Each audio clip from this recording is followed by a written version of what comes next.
dniu wczorajszym zauważyłem, że pojawiły się pierwsze kiełki. Dlatego też postanowiłem, że odliczanie rozpocznę właśnie od dnia dzisiejszego, to jest 24 marca. Nasiona zostały włożone do ziemi 14 marca, także można powiedzieć, że minęło 9 dni od pojawienia się pierwszych kiełków.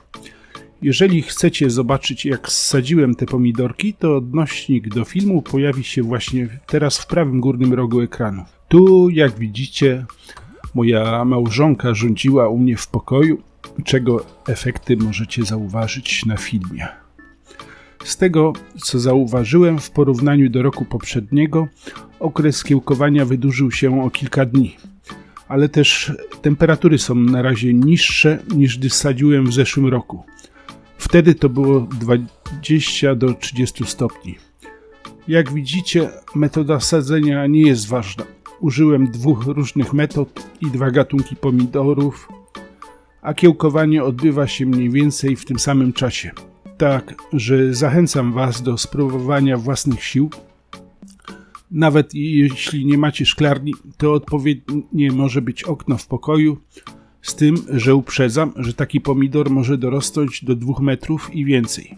Pamiętam, jak mieszkaliśmy w Irlandii, wejście do domu były drugie przeszklone drzwi i pomidory w tym miejscu rosły jak szalone.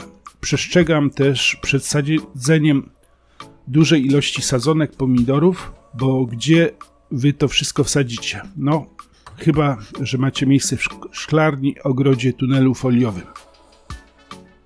Tu dla porównania możecie zobaczyć pomidorki mojej małżonki, które były sadzone w tym samym czasie, mniej więcej może dzień, 2 różnicy, to znaczy, że były posadzone później.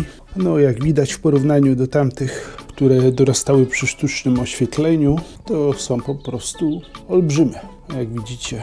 No ja też powiem tak, że używałem moją lampkę biurową, czyli oświetlenie nie nadającej się do tego typu hodowli, ale no, chodziło mi o to raczej, żeby pokazać, że takie pomidorki mogą wykiełkować, niż nie zależało mi tak na wzroście. Sami zobaczcie. No ale to jest fajna zabawa i satysfakcja, także jeszcze raz Wam polecam, a to by było na tyle.